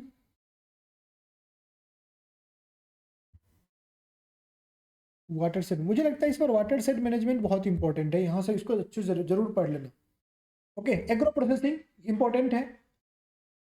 आप अगर हॉर्टिकल्चर में जाओगे देखोगे ऑलरेडी उन्होंने क्वेश्चन पूछा इस बार सप्लाई चेन पर, देखो यहाँ पर जो चीज मेंशन था इसी को उन्होंने उठा के डायरेक्टली क्वेश्चन पूछ दिया। ओके, एनिमल हस्बेंड्री में बात करें तो utility classification of breeds of kettles, animal husbandry in India, methods क्या क्या है वो मेथड्स पढ़ लेना। Okay, and feed and forward there classification utility वो पढ़ लेना। उसके बाद ये मिक्स्ड फार्मिंग काफ़ी इंपॉर्टेंट है, ये जरूर पढ़ लेना, मिक्स्ड फार्मिंग पर रेडी कर लेना फॉडर मटेरियल। अगर मैं फिशरीज की बात करूँ तो फिशरीज का बस यही है, यह ऑब्जेक्टिव ज़्यादा बनता है, एक है इंपॉर्टेंस ऑफ फिशरीज, और यहाँ पर प्रधानमंत्री मत्स्य संपदा योजना ऑलरेडी इस पर 15 मार्क्स का क्वेश्चन पूछा है मैंडेटरी में, मैंने दिखाया था आपको 2022 में, फिर से पूछ सकते हैं, कोई बड़ी बात नहीं है, वही मेजर स्कीम है, उसको आपको जरूर पढ़ लेना है। अगला क्या है, अगला है फॉरेस्ट्री। फॉरेस्ट्री में आपको जो है यहाँ पर दो इंपॉर्टेंट चीजें हैं, एग्रो फॉरेस्ट्री, दूसरा है सोशल फॉरेस्ट्री। ये बहुत ही इंपॉर्टेंट है, जरूर इसको पढ़ के जाना, छोड़ के जाओगे आपका नुकसान है। ओके, दूसरी बात यहाँ पर क्या है, recent developments under ministry of, ये बहुत ही इंपॉर्टेंट है, ये रिसेंट डेवलपमेंट देखना है। और इंडिया स्टेट ऑफ फॉरेस्ट 2015 है लेकिन 2023 करना है, लेटेस्ट हम लोगों को करना है 2023। सबसे इंपॉर्टेंट चीज यहाँ पर ये है, कार्बन क्रेडिट वाला होगा। Okay, concept of forestry, principles, forest management, forest policy, नहीं इसमें नहीं, आगे होगा। ओके, तो ये चीजें आपको जॉइंट फॉरेस्ट मैनेजमेंट, ये कंसेप्ट आपको देख लेने हैं। Now let's talk about the next topic, agriculture extension. Agriculture extension में जैसे मैंने बोला कि मेथड्स, ये बहुत इंपॉर्टेंट है, ये पढ़ लेना। और केवीके के बारे में भी पढ़ लेना, कृषि विज्ञान केंद्र के बारे में भी पढ़ लेना। ओके, वो इंपॉर्टेंट है, कई बार ऑब्जेक्टिव पूछा है, आगे भी पूछेंगे, तो केवीके के बारे में जरूर आपको पता होना चाहिए। दो चीज यहाँ पर काफी इंपॉर्टेंट है। If I have to talk about the ecology chapter, next chapter जो है इकोलॉजी चैप्टर है। इकोलॉजी में जो है आपको ये भी बहुत ही इंपॉर्टेंट चैप्टर है, जो क्लाइमेट चेंज वाला मैं आपको दिखा रहा था ऐसे में, वो यहीं से रिलेवेंस रहता है उसका। ये बार बार यहाँ पर ये एक चैप्टर आपका डिटेल चैप्टर दिया गया है, यहाँ पर देखो काफी कुछ है, जैसे कि आप देखो relevance to main natural resources their sustainable management, तो सस्टेनेबल मैनेजमेंट जो है रिसोर्सेज का, तो सस्टेनेबल डेवलपमेंट जो है वो डायरेक्टली तो नहीं लिखा हुआ है लेकिन सस्टेनेबल डेवलपमेंट आपको पढ़ना है यहाँ पर। ओके, उसके बाद causes of climate change, what are the green house gases major GHG, अभी फिर से प्रीलिम्स में ही पूछा है जीएचजी के बारे में। ओके, इमिटिंग कंट्रीज कौन कौन से हैं, क्लाइमेट एनालिसिस आपको समझना है। यहाँ पर ये टॉपिक सबसे इंपॉर्टेंट है। अभी तीन चीजों के बारे में बात हो रही है, पहली है क्लाइमेट से रिलेटेड, अगर आप रिसेंटली, हाँ यहाँ पर COP13, आगे बताता हूँ, COP30 काफी इंपॉर्टेंट है, बहुत ही ज्यादा इंपॉर्टेंट है, इसको जरूर पढ़ लेना। अगर क्लाइमेट पर देखोगे तो अभी सबसे ज्यादा बात ये हो रही कि एडेप्शन, बट एडेप्शन दुनिया कर नहीं पा रही है, पहली बात।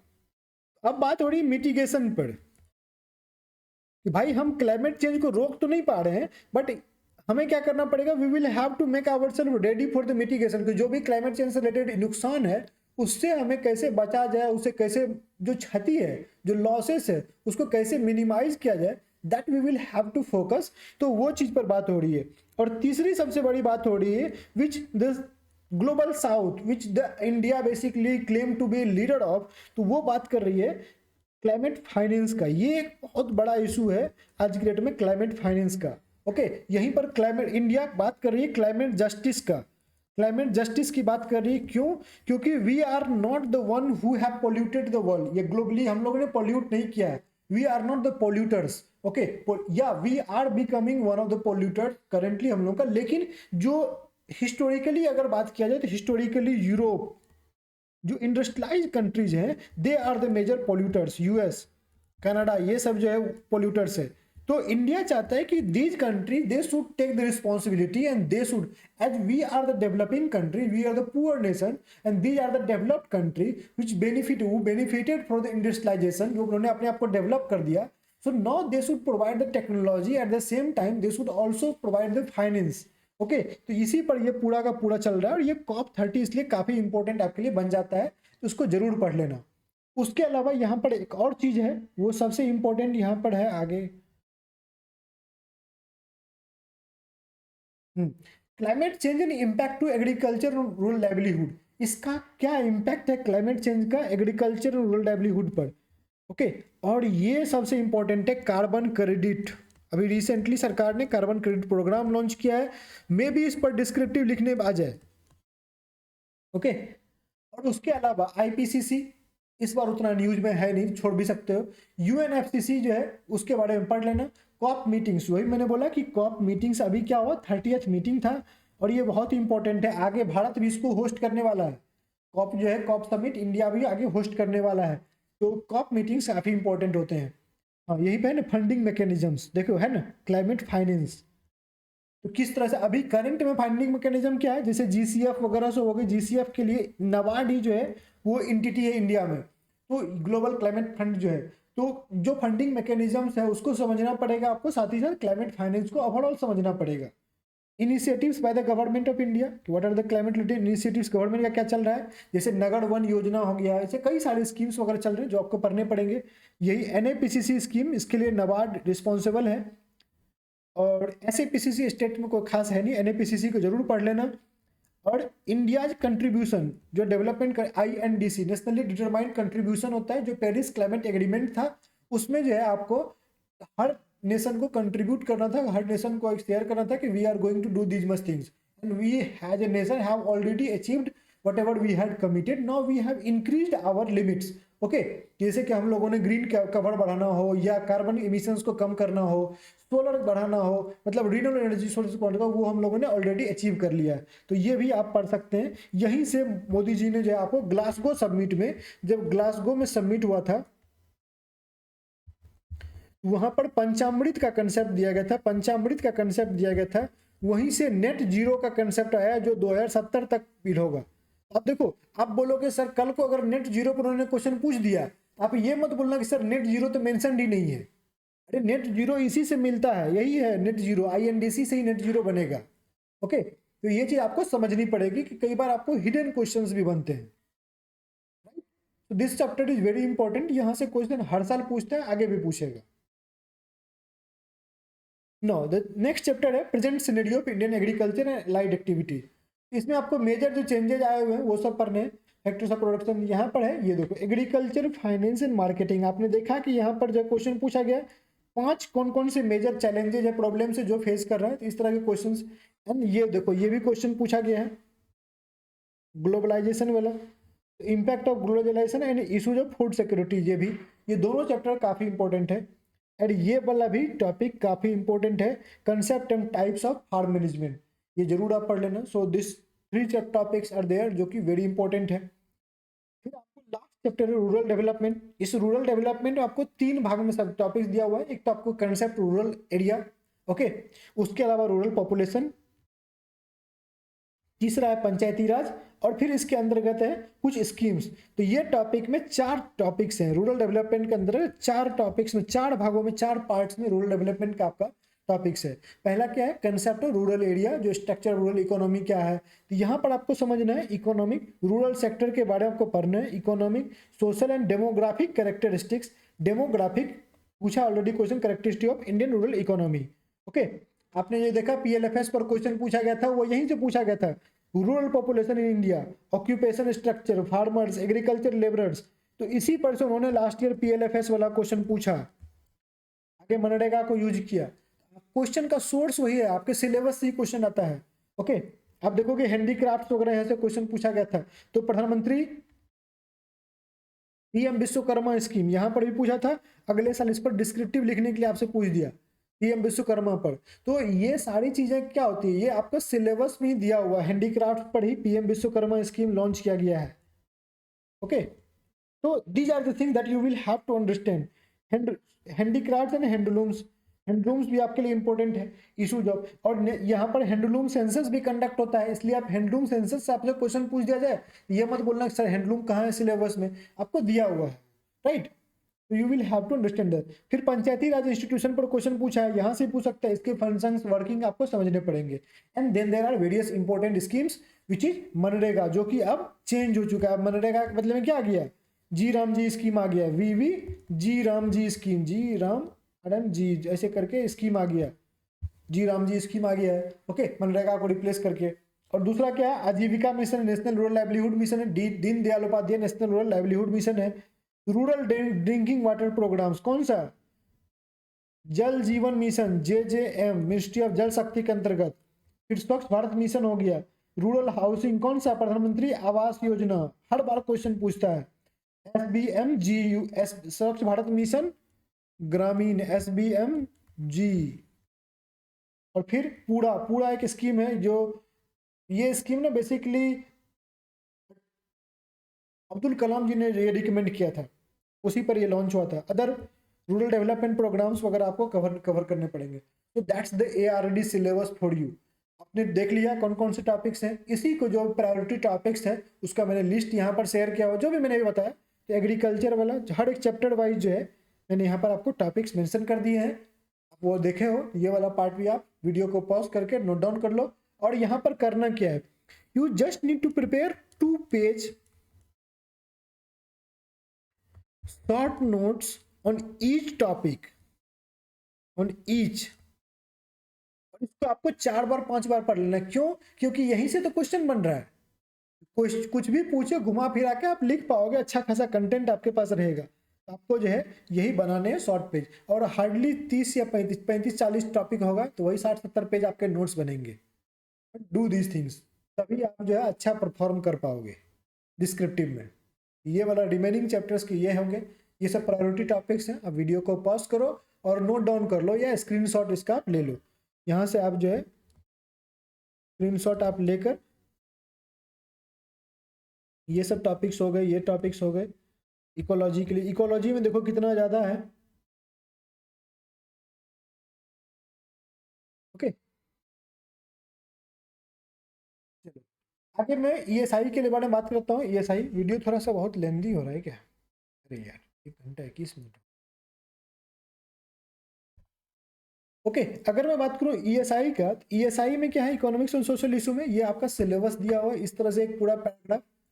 इसी को अगर मैं यहाँ पर बात करूं कि इसी को अगर थोड़ा सा वहां पर मैंने उसे हाईलाइट कर दिया है कि क्या क्या आपको पढ़ना है, यहाँ पर भी वही करना है, 2 पेजर नोट्स बनाने हैं। ओके, एडिशनल टॉपिक्स मैंने financial inclusion, priority sector, new labour policy, COP30 and G20 add कर दिया है, ये सब जरूर पढ़ के जाना। ओके, उसके अलावा ये सारे टॉपिक्स आपको जो है यहाँ पर, इन सभी टॉपिक्स को मैंने लिस्ट बना दिया है। इन सब टॉपिक्स पर जो है आपको क्या करने हैं, ऑर्डर रेडी कर लेने हैं। Clear, what to read for NABARD graded phase 2 2025। तो एग्रीकल्चर के स्टैटिक टॉपिक्स हैं, प्रायोरिटी टॉपिक्स मैंने बता दिए। ESI के यहाँ पर यो लिस्ट में ऐड कर लेना, ESI का भी प्रायोरिटी मैंने बता दिया।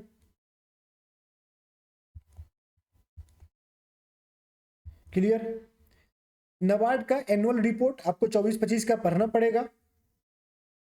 NABARD के स्कीम्स हैं वो सारे के सारे आपको करने पड़ेंगे, NAPCC, AC, ABC scheme, RIDF, NIDA, computerisation of PACS as MSC, agriculture marketing infrastructure scheme, ये ISM का सब स्कीम है, शुगर मिल्स के लिए है, KCC हो गया, SHG BLP प्रोग्राम हो गया, interest subvention scheme, SHG BLP, ये सब जितने भी प्रोग्राम्स हैं, और ये सारे प्रोग्राम्स का आपको जो है इन्फॉर्मेशन NABARड के एनुअल रिपोर्ट में मिल जाएगा।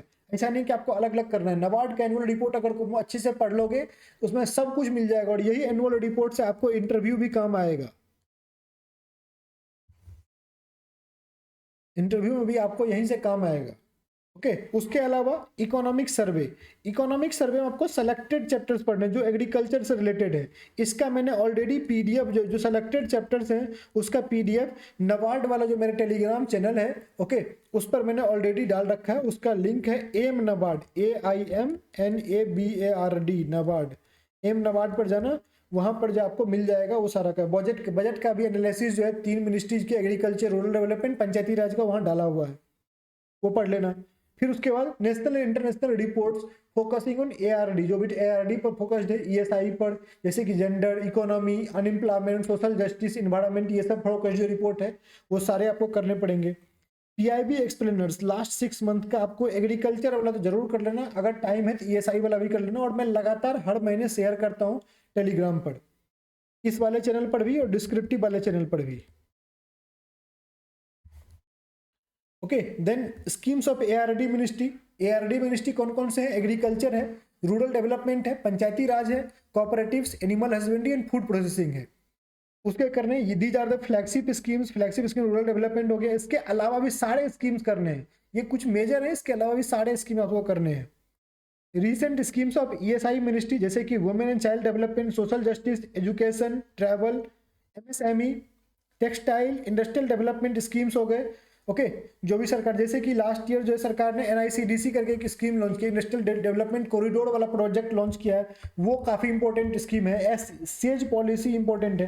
तो मिनिस्ट्री ऑफ कॉमर्स के अंतर्गत जो भी स्कीम्स, यहाँ पर मिनिस्ट्री ऑफ कॉमर्स इसको डाल देना, कॉमर्स के अंतर्गत जो भी स्कीम्स आते हैं वो सारे आपको अच्छे से करने पड़ेंगे। फाइनेंस के आपको स्कीम्स करने पड़ेंगे, मिनिस्ट्री ऑफ फाइनेंस के स्कीम्स आपको करने पड़ेंगे। ओके, हेल्थ वाले स्कीम्स आपको करने पड़ेंगे, इन्वायरमेंट वाले स्कीम्स आपको करने पड़ेंगे। इन्वायरमेंट मिनिस्ट्री मैंने ऑलरेडी आपको दिखाया था, इन्वायरमेंट मिनिस्ट्री के स्कीम्स करने पड़ेंगे। ओके, और मिनिस्ट्री ऑफ जल शक्ति से आपको जल जीवन मिशन करना पड़ेगा। तो apart from this ministry, these are the commerce ministry, finance ministry, health, environment, Jal Shakti, cooperatives तो मेंशन कर ही दिया, यही सारे मिनिस्ट्रीज हैं। ओके, तो you will have to prepare this thing. तो that's all, basically that's all in this particular video.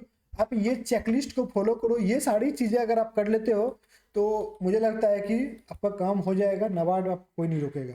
Okay, remaining portions next video में देखेंगे, आंसर राइटिंग फ्रेमवर्क वगैरह। Till then take care. Okay, good night.